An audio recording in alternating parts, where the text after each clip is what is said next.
La louange est à Allah, le Très-Haut, nous le louons et auprès de lui nous recherchons protection et nous demandons refuge et protection auprès d'Allah, le Très-Haut, contre le mal de nos propres personnes ainsi que contre le mal de nos propres actions.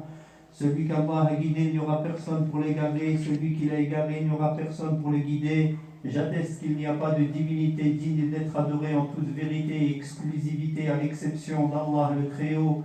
Et j'atteste que Mohammed sallallahu alayhi wa sallam est son serviteur et messager.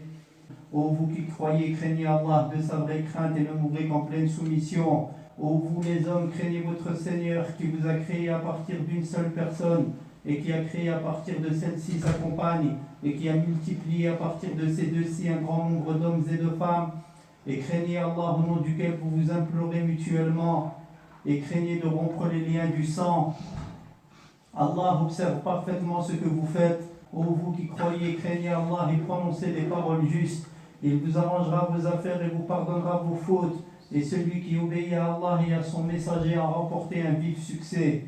La meilleure parole est la parole d'Allah le Très-Haut. La meilleure guidée est la guidée du prophète Mohammed sallallahu alayhi wa sallam.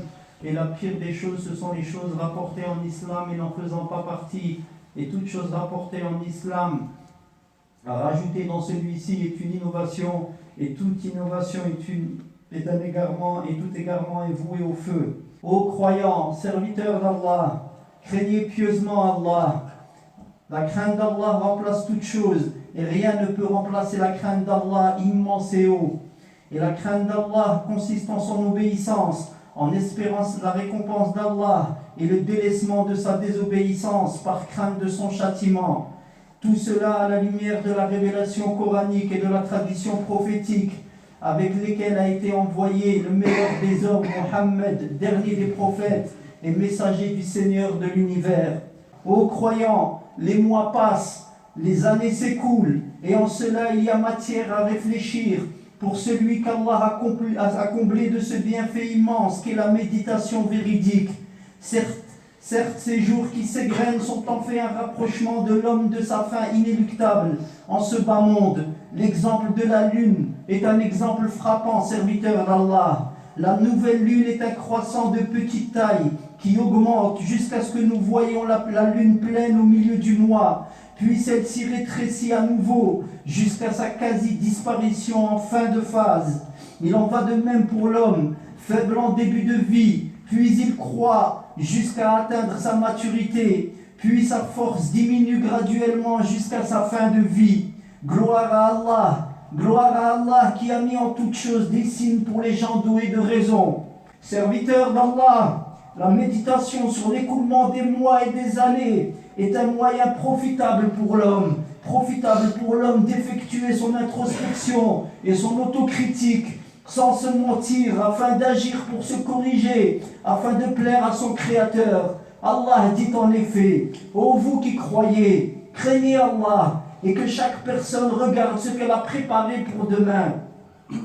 Et craignez Allah, certes Allah est bien informé de ce que vous faites. Serviteur d'Allah, l'expression utilisée dans ce noble verset pour évoquer le jour dernier est ce qu'elle a préparé pour demain. Demain, car ce jour est en vérité proche et nous nous y rendons tous. Il convient donc au serviteur de se demander des comptes avant qu'Allah ne lui en demande et qu'il pèse ses actes avant qu'il ne soit pesé devant Allah. Serviteur d'Allah, je vous transmets dans ce domaine d'une importance immense, domaine de l'introspection, de l'autocritique, de la demande de comptes individuels. Je vous transmets ces paroles magnifiques de 4 hommes, les meilleurs de la communauté de Mohammed, qu'Allah a pris sur lui et le salut. Les 4 califes bien guidés, Abu Bakr, Omar, Uthman et Ali, qu'Allah soit satisfait d'eux, ainsi que des compagnons dans leur entièreté. Ils ont prononcé ces paroles dans des discours éloquents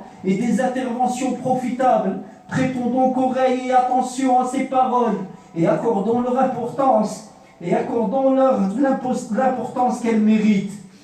Abu Bakr, qu'Allah soit satisfait de lui, a dit dans un discours: je vous enjoins à la crainte pieuse d'Allah, faites son éloge comme il se doit, diminuez de la peur, c'est-à-dire de la colère d'Allah, la peur de la colère d'Allah dans votre désir, c'est-à-dire dans votre désir de sa bénédiction. Insistez dans vos demandes, car Allah a félicité Zacharia et les siens en disant: certes, ils s'empressaient d'accomplir le bien et nous invoquaient avec désir et peur et étaient humbles devant nous. Et sachez, serviteurs d'Allah, que vos personnes sont garantes du droit d'Allah, c'est-à-dire que vous êtes tenus de l'adorer unique et sans associé. Et c'est la seule condition qui vous fera entrer dans la miséricorde et le paradis d'Allah. Et il a pris votre engagement en cela. Il a échangé avec vous cette courte vie éphémère contre l'au-delà durable et abondant. Vous avez le livre d'Allah. Ses signes magnifiques et étonnants ne s'épuisent pas. Sa lumière ne s'éteint pas. Tenez sa parole pour vrai. Obéissez à son livre. Illuminez-vous par celui-ci. Illuminez-vous.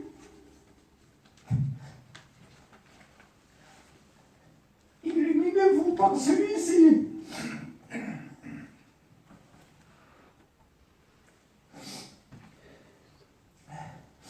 Illuminez-vous par celui-ci pour le jour des ténèbres.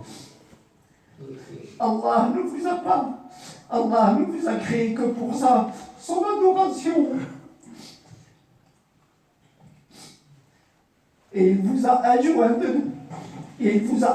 de nobles scribes. Il vous a adjoint de nobles scribes qui recueillent et savent ce que vous faites, c'est-à-dire les anges qui sont avec vous constamment. Et sachez, serviteurs d'Allah, que vous allez et venez, et qu'un terme inconnu de vous a été prescrit. Si donc vous pouvez faire en sorte que le terme vous arrive dans l'obéissance d'Allah, faites-le donc, et vous ne le pourrez cependant que par la permission et l'aide d'Allah. Et lancez-vous donc dans ce qui vous reste avant que vos vies ne se clôturent et que vous ne vous retrouviez devant vos pires œuvres, c'est-à-dire au moment où la mort vous viendra. Des gens ont voué leur vie à autre que leur propre personne et ont oublié leur propre personne. Je vous interdis d'être comme eux. Empressez-vous, sauvez vos personnes. Derrière vous, quelqu'un vous demande avec insistance et il passe très rapidement. Et ici parle-t-il du temps ou de la mort? La louange est à Allah. La louange est à Allah qu'il a dit qu'il soit glorifié. Je n'ai créé les génies et les hommes que pour qu'ils m'adorent. Je n'attends aucune subsistance et je n'attends pas qu'ils me nourrissent. Allah est en vérité celui qui accorde subsistance. Il est le puissant, l'inébranlable. Et Omar a dit qu'il soit satisfait de lui dans un discours. Demandez-vous personnellement des comptes avant qu'il ne vous en soit demandé. Et pesez vos propres personnes avant que cela ne soit fait par autre que vous. C'est-à-dire pesez vos œuvres et embellissez-vous pour le jour où vous serez exposés.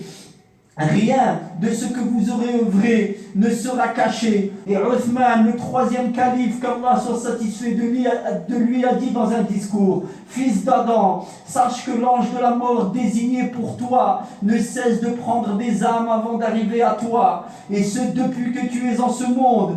Et c'est comme s'il prenait ses âmes et que son but était d'arriver à toi. Sois donc sur tes gardes, prépare-toi à sa venue et ne sois pas insouciant, car lui ne l'est pas à ton égard. Et sache, fils d'Adam, que si tu es insouciant de ton cas et ne te prépare pas à cela, c'est-à-dire la mort et à l'arrivée de l'ange de celle-ci, personne ne te préparera à sa venue.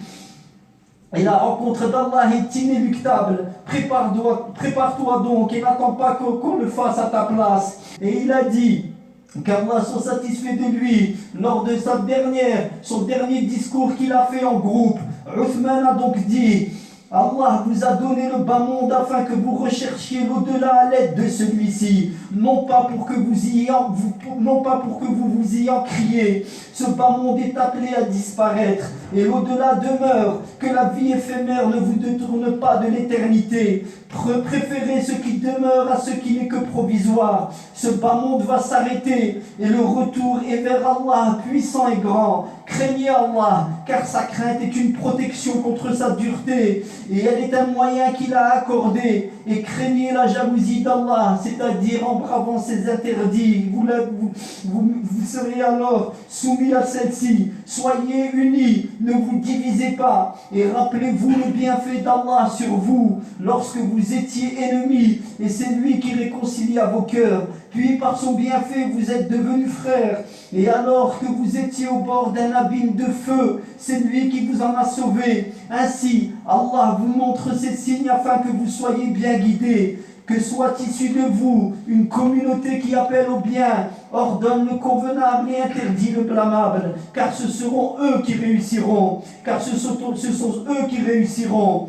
Et Ali, qu'Allah soit satisfait de lui, le 4e calife, a dit dans son discours en la ville de Koufa en Irak: ô gens, ce que je crains le plus pour vous sont les faux espoirs et le suivi des passions. Les faux espoirs font oublier l'au-delà et le suivi des passions écarte de la vérité. Le bas monde s'en retourne et l'au-delà approche. Et chacun d'entre vous a des années, chacun d'entre eux, c'est-à-dire l'au-delà et le bas monde, a des enfants.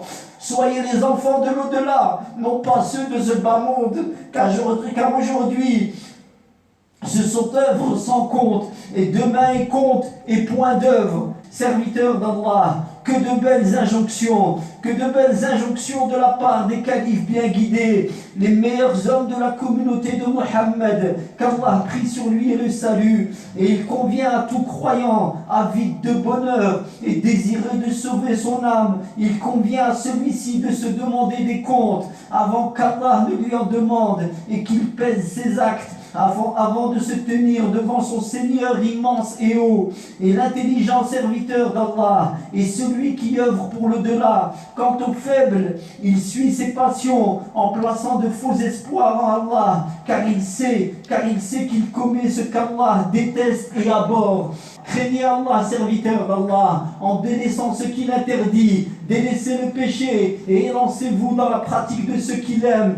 Et si vous faites cela, serviteur d'Allah, Allah vous arrangera vos affaires dans ce bas monde comme il l'a promis, et il vous donnera le bien dans ce bas monde. أقول قولي هذا وأسأل الله عز وجل أن يغفر لنا. اللهم اغفر لنا ذنوبنا وارحمنا إنك أنت الغفور الرحيم. اللهم ارزقنا محاسبة أنفسنا. اللهم حاسبنا حسابا يسيرا. اللهم حاسبنا حسابا يسيرا. اللهم حاسبنا حسابا يسيرا. اللهم إنا نسألك لذة النظر إلى وجهك والشوق إلى لقائك في غير ضراء مضلة ولا فتنة